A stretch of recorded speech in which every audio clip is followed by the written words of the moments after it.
Here I have Mercedes GLB, and let me show you how to enable or disable the greeting tone in the following car. So let me show you how to manage the welcome sound on your Mercedes.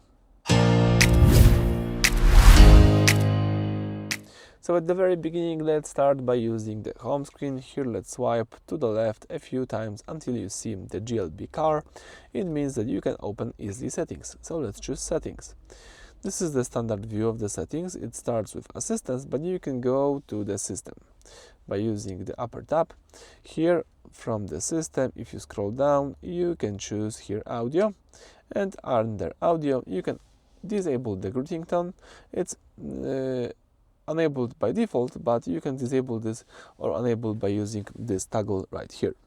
So that's it for this video. Thank you for watching. Please subscribe to our channel and leave thumbs up.